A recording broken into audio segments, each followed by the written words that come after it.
అమ్మ ఆడ కూడా 1,30,000 ఫోన్ కొన్నా కానీ ఆడబెట్టుకోలేము.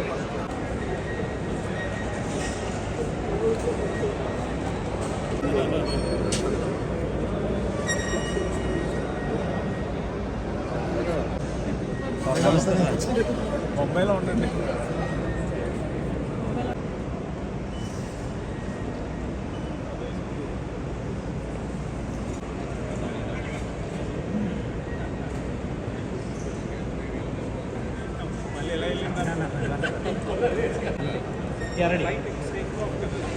Ready sir. 1 second sir. ఇది ఎన్డీఏ ఫైల్. మంత్రి గారు టూరిజం అండ్ కల్చర్ చిన్న చిన్న ఎయిర్క్రాఫ్ట్స్ వస్తున్నాయి. అందులో పాసింజర్ లగేజ్. సో ఈ ఎయిర్ బస్ ఫెసిలిటీ వల్ల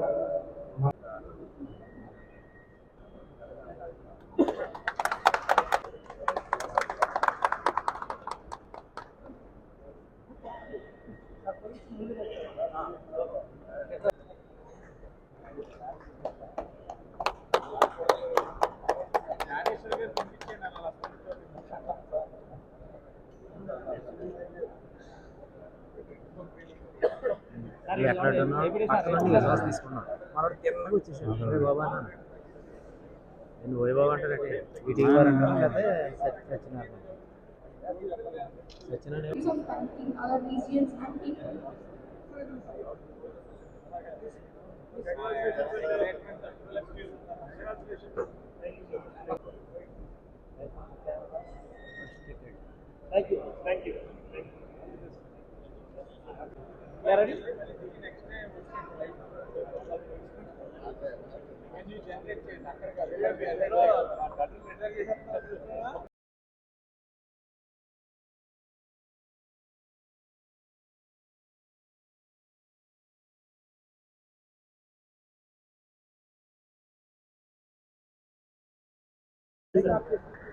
ఆంధ్రప్రదేశ్ రాష్ట్ర సాంస్కృతిక రాజధాని అయినటువంటి రాజమండ్రి నుంచి భారతదేశ వాణిజ్య రాజధాని అయినటువంటి ముంబైకి ఫ్లైట్ ఏర్పాటు చేయడం అనేది ఈ విమానయాన చరిత్రలో రాజమండ్రి వరకు ఇదొక శుభప్రారంభంగా చెప్పాలి.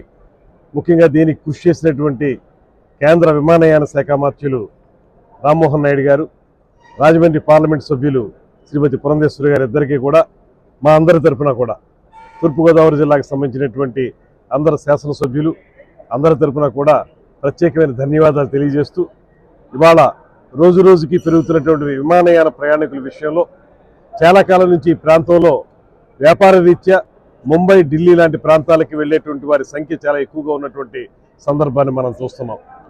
ముఖ్యంగా ఈ ప్రాంతం నుంచి వస్త్ర వ్యాపారులు కానీ, అదేవిధంగా ఇతరత్ర వ్యాపారాలు చేసుకునేటువంటి వారు, నర్సరీలకు సంబంధించిన వాళ్ళు కానీ, అదేవిధంగా పండ్ల వ్యాపారస్తులు కానీ చాలా పెద్ద ఎత్తున ఇక్కడి నుంచి కార్గో కూడా వెళ్ళేదానికి అవకాశం ఉంది. అటువంటి సందర్భంలో చాలా కాలంగా ఎదురు చూస్తున్నటువంటి ముంబై లాంటి ప్రాంతానికి, ఢిల్లీ లాంటి ప్రాంతాలకి మనం ఇవాళ ఎయిర్ బస్ని ప్రయాణం చేసుకోవడానికి ఏర్పాటు చేసుకోవటం. ఇప్పటివరకు ఏటీఆర్లు మాత్రమే ఉన్నాయి, చిన్న ఫ్లైట్స్ మాత్రమే ఉన్నాయి. ఇవాళ ఎయిర్ బస్ ద్వారా ఎక్కువ మంది ప్రయాణికులు వెళ్ళేదానికి అవకాశం కల్పించడం, అదేవిధంగా ఇప్పుడే చెప్పిన విధంగా ఇవాళ ఈ విమానాశ్రయాన్ని అంతర్జాతీయ విమానాశ్రయం స్థాయికి పెంచడానికి అన్ని రకాల ప్రయత్నాలు జరుగుతూ ఉన్నాయి. శంషాబాద్ ఎయిర్పోర్ట్లో ఎన్ని రకాల ఫెసిలిటీస్ ఉన్నాయో అన్ని రకాల ఫెసిలిటీస్ ఇక్కడ కూడా ఏర్పాటు చేయగలిగేటువంటి సత్తా మనకు ఉందనేటువంటి మాట ఎయిర్పోర్ట్ అధికారులు కూడా తెలియజేస్తా ఉన్నారు. ఇవన్నీ దృష్టిలో పెట్టుకుంటే మరింతగా ఎక్కువగా మనం విమానాలు వివిధ ప్రాంతాలకు వెళ్ళేదానికి మనం కృషి చేయాల్సిన అవసరం ఉంది. రాష్ట్రంలో ముఖ్యంగా షిరిడీకి వెళ్ళేటువంటి వాళ్ళు, తిరుపతి వెళ్ళేటువంటి వాళ్ళు కూడా చాలా పెద్ద సంఖ్యలో ఉంటారు కనుక వారు కూడా ఉపయోగపడే విధంగా మనం విమానాలను పెంచుకోవాల్సిన అవసరం ఉంది. దాంతోపాటు మేము ప్రయాణికులుగా కూడా మాట్లాడవలసి వస్తే కొంత విమానయాన ధరలను తగ్గించాల్సిన అవసరాన్ని కూడా దృష్టిలో పెట్టుకోవాలి. ఇవాళ సామాన్య మానవుడు కూడా విమానంలో ప్రయాణించడానికి మక్కువ చూపుతున్నారు. దానికి ప్రధానమైన కారణం ఒకటి, సమయం, తొందరగా వెళ్తాం గమ్యానికి అనేటువంటి విషయంతో వారు అందులో ప్రయాణం చేయాలనుకుంటున్నారు. అటువంటి వారికి ఉపయోగపడే విధంగా ధరలను కొంచెం తగ్గించే విధంగా ప్రయత్నాలు జరగాలని దానికి ప్రభుత్వం సహకరిస్తుంది. అదేవిధంగా ప్రైవేట్ విమానయాన సంస్థలైనటువంటి ఈ ఇండిగో లాంటి వారు కూడా దానికి సహకరించాలనేటువంటి మాటని తెలియజేసుకుంటూ, ఏదైనప్పటికీ కూడా ఇవాళ ఇక్కడి నుంచి ముంబైకి ప్రారంభమవుతున్నటువంటి ఈ ఎయిర్ బస్ ఇప్పుడు అక్కడి నుంచి వస్తుంది, ఇప్పుడు ఇక్కడి నుంచి వెళుతుంది. ఇది మనకి ఒక గొప్ప మార్పుకి సంకేతంగా మనం భావించాలి. దీని ద్వారా రాబోయే రోజుల్లో మన వ్యాపారం కానీ, కార్గో కానీ, అదేవిధంగా ప్రయాణికుల సంఖ్య కానీ విపరీతంగా పెరిగి రాష్ట్రంలో మాత్రమే కాకుండా దేశంలో నలుమూలలకి వెళ్లే విధంగా ఈ విమానాశ్రయం అభివృద్ధి చెందాలని మనస్ఫూర్తిగా కోరుకుంటూ, అంతర్జాతీయ స్థాయి విమానాశ్రయంగా కూడా రూపొందాలని మనస్ఫూర్తిగా ఆకాంక్షిస్తూ సెలవు తీసుకుంటుంది.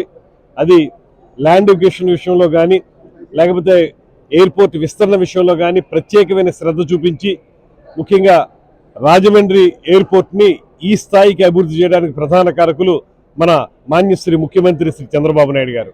వారికి కూడా మన అందరి తరఫున కూడా ప్రత్యేకమైనటువంటి ధన్యవాదాలు తెలియజేస్తున్నాను. ఆయన విజన్ ఉన్న కనుకే ఇవాళ ఈ ఎయిర్పోర్ట్లన్నీ అభివృద్ధి చెందుతాయి. అదేవిధంగా రాష్ట్రంలో ఇంకా చాలా ప్రాంతాల్లో కూడా ఎయిర్పోర్ట్లు రావడానికి శ్రీ చంద్రబాబు నాయుడు గారి యొక్క విజన్ కారణమవుతుందనేటువంటి మాటను తెలియజేస్తూ, దాంతోపాటు ముఖ్యమైనటువంటి మా శాఖకు సంబంధించిన మాట చెప్పాలి. ఇవాళ టూరిజంకి చాలా పెద్ద ఎత్తున చంద్రబాబు నాయుడు గారు కానీ, పవన్ కళ్యాణ్ గారు కానీ సహకారం అందిస్తున్నారు.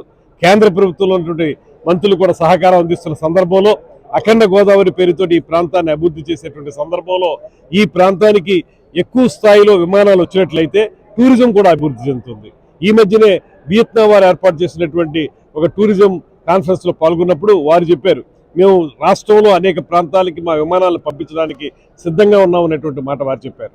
అదేవిధంగా మనం కూడా ఇక్కడ విమానయానాన్ని పెంచినట్లయితే, విమానాల సంఖ్యను పెంచినట్లయితే టూరిజంకి వచ్చేటువంటి సంఖ్య పెరుగుతుంది. ఎందుకంటే టూరిజం అనేది ఎప్పుడు అభివృద్ధి చెందుతుందంటే కనెక్టివిటీ పెరిగినప్పుడు అభివృద్ధి చెందుతుంది అనేటువంటి మాట మనకు కనపడతా ఉంటుంది.